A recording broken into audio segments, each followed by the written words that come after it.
I'm Andrew Hill, the FT's management editor. As a long-time observer of chief executives, I've always been interested in how leaders behave under pressure. Whether they're rescuing a company, bidding for another or being bid for, launching a new venture, or even facing disgrace, trial and jail. To run an organisation, you need somehow to be able to cope with intense stress. I went to interview 4 corporate leaders about how they managed, personally and professionally, in the toughest times. It was a defeat that in some respects was merciful, but at the time, it didn't feel great. How do you think you would feel if you had a child and everyone said to you, wow, your baby's really ugly? It's about as Kafkaesque as you can get. It's like a terrorist sitting there with a gun to your head.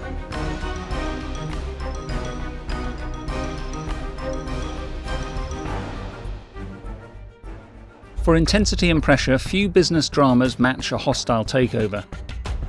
When, in 2014, Pfizer of the US launched a raid on AstraZeneca, the drugs company with a large British base, it plunged the Frenchman in charge of the target into a headline-grabbing battle, with wide political ramifications and vast implications for the group's strategy. I certainly would never have thought that, when I was 10 or 15 or 20, that this little Frenchman from the northern part of France would end up one day in an inquiry in the London Parliament.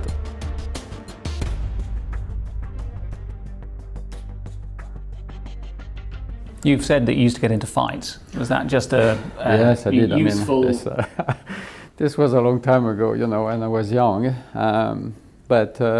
It's interesting. I see my children never went into a single fight in their whole life, and I did have to go through quite a number of these fights when I was young. And you learn teamwork. You learn to stand for yourself. You learn to establish what you believe in. Brought up in a far from affluent suburb of Paris, Pascal Soriot had to learn to fend for himself. He qualified and practiced as a vet, but realised after a few years that business school would open up more opportunities. As a pharmaceuticals executive, he lived through a period of consolidation, culminating in a role at Roche of Switzerland, where he was in charge of integrating its multi-billion-dollar takeover of Genentech. The stress of dealing with such situations taught him a lot. I think it is sometimes stressful, of course, and part of it is to be able to deal with the stress. There's no question about it. But I think if you're curious, if you enjoy learning, you will actually not suffer so much from the stress, because every situation, even if it is challenging, is an opportunity to learn and grow as a leader. And for me, my life was a kind of almost a straight line until I finished my university studies, because I always wanted to be a vet. I love horses. I was 5, I wanted to be a vet, and I had a very happy childhood. I never left the area I grew up in. And suddenly I was exposed to the bigger world. I joined the company, and then I had to really learn to change and adapt. In particular, Soriot saw bids from both sides. He was at Roussel-Uclaf when it was taken over by Hoechst, and at Aventis, where there was a painful culture clash after its merger with Sanofi. The value of having been at the receiving end of these changes is that when you are in the driving seat, you understand how people feel. So the most difficult really is to come out of your comfort zone, especially if you're at the receiving end of those changes. And that's what happened when Pfizer approached AstraZeneca in 2014.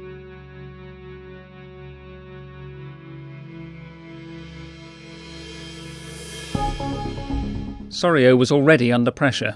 Appointed CEO of AstraZeneca in 2012, he was working out how to refill the pipeline of drugs ahead of major patent expiries, a so-called patent cliff that threatened to cut the company's revenues in half by 2016. I would hope that our shareholders see that we have a future of the company, and we have a good future. Suddenly we have a challenging transition for the next couple of years, but we have strong science that will help us rebuild a portfolio. Pfizer made its unwelcome move just as Soriot was trying to convince markets about his strategy. And on the very day he arrived in Australia for a family holiday. I will always remember I was landing at Sydney Airport in Australia to visit my family, my grandson. His birthday is at the end of April. So the approach was not totally a surprise, but the timing of it suddenly was a surprise. And essentially it was one of those occasions that where you have to adjust quickly, you have to adapt. One of the questions you had to answer straight away was, do I go back to London, I guess? Yeah, no, exactly. And, I decided to stay because actually I took the first 48 hours almost non-stop on the phone to reach out to key stakeholders to explain what was happening and explain what we were going to do. That was one goal. The second was, of course, to talk extensively with our chairman. And the third was to organize the team, the internal team here at AstraZeneca and also our advisors. And how stressful was that? Because you were at a distance, apart from anything else, you didn't have the people around you. It was not stressful, I think that you just take things as they come and you don't become emotional. And I guess I have a scientific background and I take things non-emotionally, and I'm more analytical than emotional. And so I took it analytically. I was a little bit irritated because this was my grandson's birthday party, right. Of course. I could celebrate his birthday, but I missed the party. You must have been working on very little sleep at that point. You arrived with jet lag. Yeah. You needed to stay awake when London was awake. Yes. Did you sleep at all during that 48 hours? Well, a little bit, not much, I must say. But I don't sleep much in general terms. But I didn't sleep much. But these were the first few hours, a few days, and I was suddenly, even though I was not stressed, I don't think I was suddenly working on adrenaline. Of course, I was not feeling too much tired. The bid became political very quickly. In the US, Pfizer's $100 million bid was seen as an attempted tax inversion, a way of cutting its tax rate by buying a foreign rival. In the UK, the bid seemed to threaten jobs and investment. Did that increase the pressure, I asked? Yeah, no, absolutely. Suddenly the first time that I experienced that myself. In previous mergers I had seen some political situations like this. In the Sanofi-Aventis merger, I should call it maybe a takeover at that time. It was political, but I was a senior leader in the organization. I was not the CEO or even member of the executive teams. So it was the first time for me to experience that. But at the end of the day, it was also not stressful because it was a team effort. And we have a tremendous chairman. Leif Johansson is our chairman, and he's a very experienced businessman. He was a CEO of a large company for many, many, many years. And also he has the right personality for a situation like this. Also non-emotional, very analytical, wanting to do the right thing.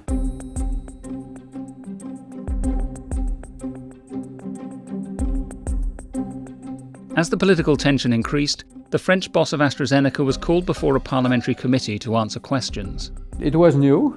I must say I suddenly would never have thought that, when I was 10 or 15 or 20, that this little Frenchman from the northern part of France would end up one day in an inquiry in the London Parliament. And clearly the political environment was something we didn't expect, and something that was new to me, new to everybody, quite frankly. The press focused on Soriot's warning that a disruptive takeover could delay the development of life-saving drugs and put patients' lives at risk. What do you think are the drawbacks? Well, the drawbacks are exactly what I was getting at a minute ago, is the disruption. What will we tell the person whose father died from lung cancer because one of our medicines was delayed, and essentially was delayed because in the meantime our two companies were involved in saving taxes or saving costs. So really what we want to do... Was it your idea to say that? Well, let me just say that, first of all, going into Parliament, I'll admit I was a little bit anxious because I realized the importance of this event, the importance for the company, but the importance of the event for British science, British life sciences. We are the largest investor in R&D in the UK, in biology, in medicine, in life sciences. And people have accused me of being emotive or emotional and making this emotional statement. I didn't. I'm passionate about science. I'm passionate about the job we're doing and the medicines we're bringing to patients. And this medicine that I referred to at the time, quite frankly, has turned out to be even more important than I thought at the time. So the point is that I was worried that this integration would disrupt the process. And I quoted this product, but I could have quoted others. And I don't think we would have been able to grow the pipeline to where it is today with many disruptions. Soriot argued the disruption risk was high and it was far from clear how Pfizer's takeover plans would have worked. We said we are worried about the tax inversion risk, which actually materialized twice. The US government stepped in September of that year to change the rules, and it stepped in again more recently. Though new UK rules on bid conduct meant the battle was condensed into a few weeks, the siege consumed Soriot and his team. The French businessman says his way to stay focused and relax is through exercise, but the Pfizer bid put paid to his training regime. I do a lot of horse riding, but also a lot of cycling. Every weekend I go cycling, and during the week, unfortunately, I typically travel, so I go to the gym. Did you get to do any cycling at all during the Pfizer bid? No. There was a period of 4 or 5 weeks during which I worked every day, including weekends. Right. Zero exercise, unfortunately. So that's why at the end of this period, I was really tired. Right. I was not stressed, but I was just exhausted.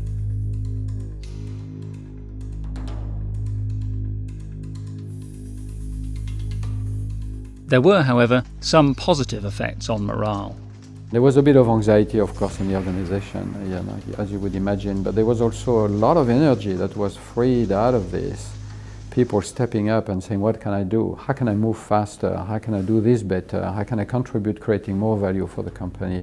He says to reduce the anxiety, senior managers had to communicate constantly. The situation was so exceptional, it gave you almost like a loudspeaker to communicate with the company and the broader community around you.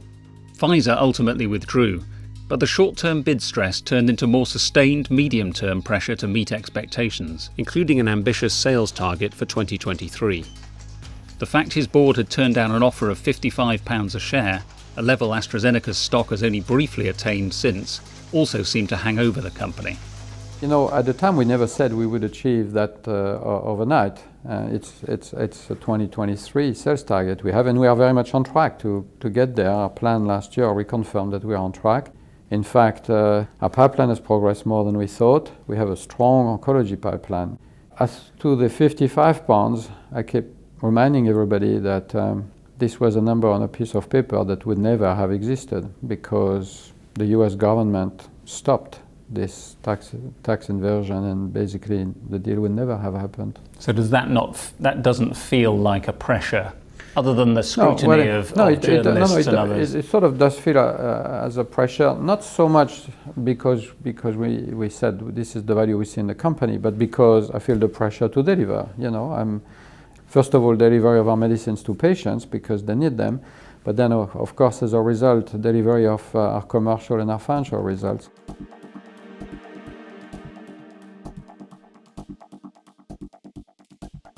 More than a year on, Soriot still has mixed views on the lasting impact of the bid, even as he concentrates on meeting the targets in his transformation programme. It was an accelerator around strengthening and catalyzing the cultural change in our company. But it also was a hindrance in the sense it was a distraction. I mean, you know, it is a distraction, and it was a distraction for a few weeks, but more than that, because you know after that you still are distracted for a little while before you refocus. Now the little issue for us is that it sort of forced us to do it a little bit earlier than I would have wanted to do it. You know, if you talk and you have no proof points of what you're talking about, people might believe you or they might not. At some point people kind of become impatient. You told me this, when it's coming? Well, it's coming, but you know, we are in the pharmaceutical development business. It takes time. So we are very much on track. In many ways we are ahead of our plans. But of course some people are sort of wondering, okay, when is it coming? So that's the only thing. The timing of it is not necessarily the best. But it was in many ways a great vehicle to communicate what we are doing. But I would not necessarily recommend it to everybody.